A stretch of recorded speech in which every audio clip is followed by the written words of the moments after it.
Hello students, this is advocate Neeraj Gupta. इस video में हम बात करेंगे सालमंड की। कुछ जगह इसका प्रोनाउंसिएशन सामंड भी है, L silent, but I think it doesn't matter क्योंकि एग्जाम में आपको लिखना है। सो जॉन सामंड की अगर हम बात करें तो इनका बर्थ 1862 में हुआ and he was in this world till 1924। Very important jurist. Analytical jurisprudence के बारे में इन्होंने बात की है। एनालिटिकल का मतलब आप समझते ही हो कि ये बात करते हैं कि जो लॉ गवर्नमेंट बना रही है, जिस तरह से गवर्नमेंट कानून से देश को चला रही है, ये उस सीरीज के एनालिस्ट हैं। ठीक है ना। सो आपको ये ध्यान रखना है कि एनालिटिकल ज्यूरिस्प्रूडेंस के पार्ट हैं। पहले तो आपको ये क्लियर हो गया। अब इन्होंने अपनी एक डेफिनेशन दी जो अगर आप याद रख सके तो बहुत अच्छा है। इन्होंने ज्यूरिस्प्रूडेंस को क्या कहा? It is the science of the first principles of civil law. यानी इन्होंने वैसे लॉ के एक एस्पेक्ट के ऊपर ध्यान दिया कि ज्यूरिस्प्रूडेंस में बेसिक सिद्धांत हैं कि सिविल लॉ क्या होता है, कैसे होता है।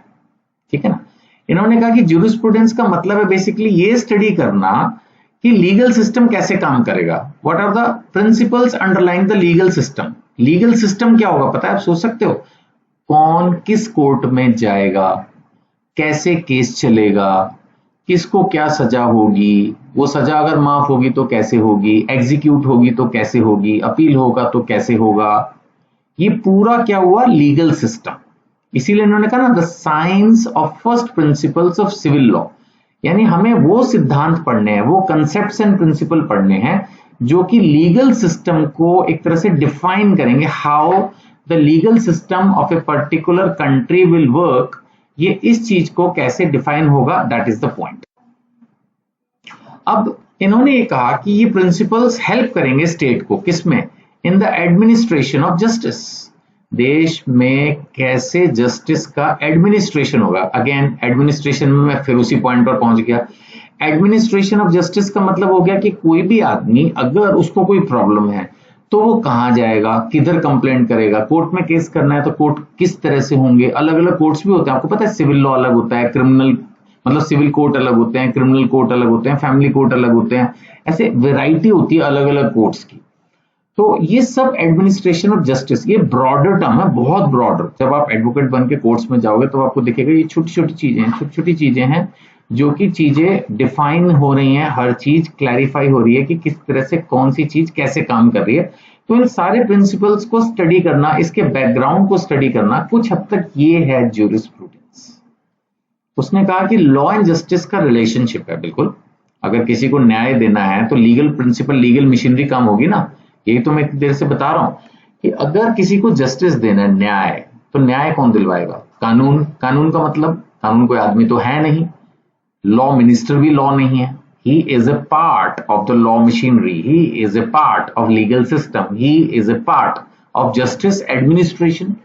जजेस जो कोर्ट्स खुले हुए हैं, yes, they are also a part of legal system, they are also a part of administration of justice.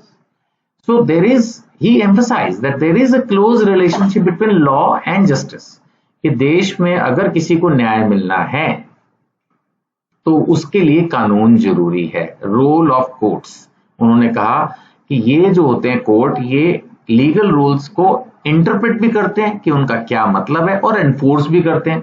आखिर कानून बनाया है तो उसको एनफोर्स भी तो करना है ना, ये थोड़ी कि उसको सिर्फ बना के छोड़ दो। सामंड ने क्या एम्फसाइज किया कि लॉ और जस्टिस में रिलेशनशिप है। अगर किसी को न्याय मिलना है तो कानून से ही मिलेगा।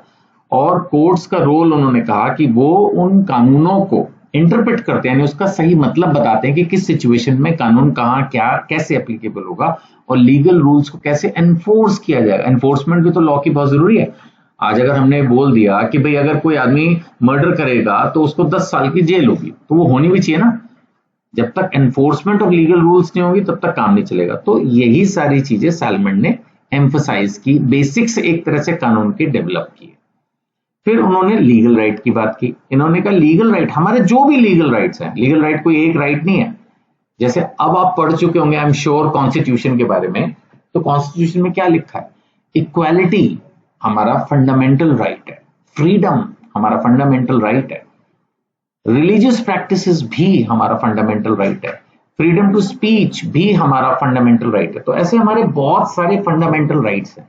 इवन प्रॉपर्टी ओन करना, अपनी मर्जी का बिजनेस प्रोफेशन करना, ये सब भी हमारे फंडामेंटल राइट्स, लीगल राइट्स हैं। तो इनको प्रोटेक्ट कौन करता है? They are all protected by law. अगर कोई आपको वायलेट कर रहा है, इवन आप सुप्रीम कोर्ट में भी जा सकते हो, याद होगा उस वक्त पढ़ाया था जब, अगर आपने कॉन्स्टिट्यूशन मेरे से पहले से पढ़ा हुआ है तो मैंने कॉन्स्टिट्यूशन पढ़ाते वक्त बताया था कि अगर आपका कोई फंडामेंटल राइट वायलेट हो रहा है तो इवन आप सुप्रीम कोर्ट तक जा सकते हो, आर्टिकल 32 कॉन्स्टिट्यूशन ऑफ इंडिया। तो the legal right is protected by the law. तो ये सब चीजें एक तरह से आप बोलोगे सर ये तो हो ही रहा है ना, ओ भाई लेकिन सालमन ने तो ये इतने साल पहले लिख दिया कि ये ऐसे होना चाहिए, या इन चीजों को उसने अपने कंसेप्ट्स के थ्रू एक्सप्लेन किया।